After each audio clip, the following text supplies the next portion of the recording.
Hi, I'm Dr. Angela Yeagley. Welcome to Sage Health TV. Today I want to talk to you about the top health goals for 2020 to increase your wellness and longevity. This is a great time to start looking at, where do I want to be? What do I want my health to look like next year? And there's some really great kind of top-down, health goals that can really help you. Again, this is a long-term thing. Many of these are, establishing a baseline of information about your body, and then it's something that you can build on year to year. And even if you just pick one of these, you're already like way ahead of the game health-wise. If you end up doing two or all of them, man, you're just going to be in an incredible spot for your health. So number one is cardiovascular screening. Now that sounds a little like boring, I get my heart listened to.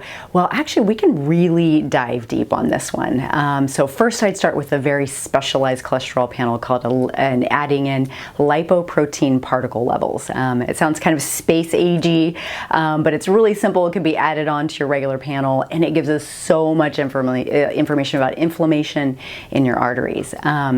Second thing is also doing inflammatory markers. We can dive deep on that too. So looking at the inflammation actually in your arteries and how quickly are you developing plaque. And especially if you have a high risk, cardiovascular risk in your family, this is something that you want to get started right away.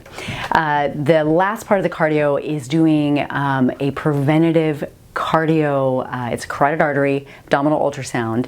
And it actually looks at the thickness of your arteries, looks at blood flow through your arteries, how nicely do you have arteries, of someone your age, or do you have somebody, arteries of a person who's 10 years older than you. So all nice, look at your cardiovascular system. So, okay, number two. Knowing your methylation strength. So what is methylation?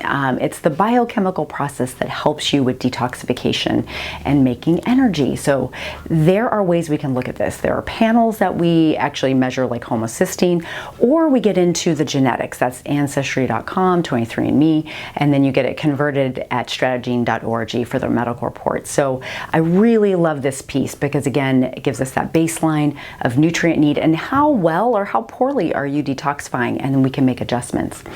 Number three are toxin levels. So you've likely heard of heavy metals. So it's mercury, lead, arsenic, as well as like different fat-soluble toxin chemicals. So we can measure all of this.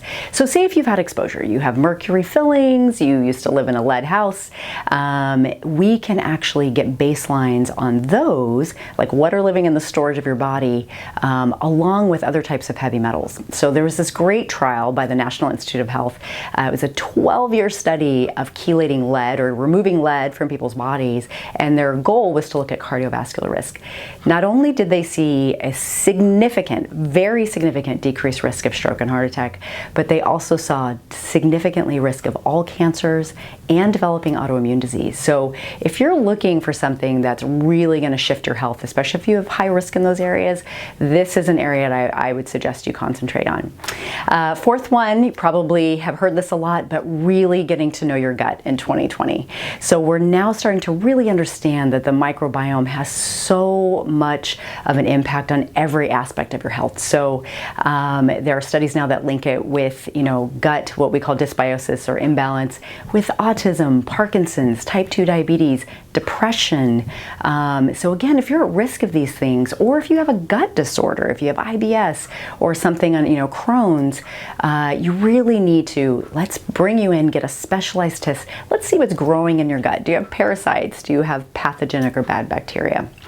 And lastly, looking at, what are your vitamins and minerals and your nutrients looking like? A lot of people are walking around with deficiencies, and that can impact your long-term health in many different ways. So for instance, magnesium is associated, magnesium deficiency is associated with having more pain.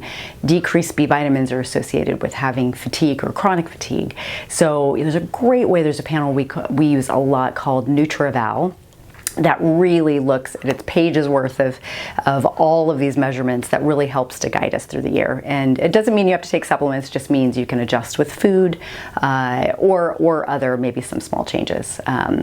So that's it. Those are your top 5. We would love to work with, all or any of these with you. If you have any questions, please reach out. And as always, click the link below to subscribe. We always appreciate that.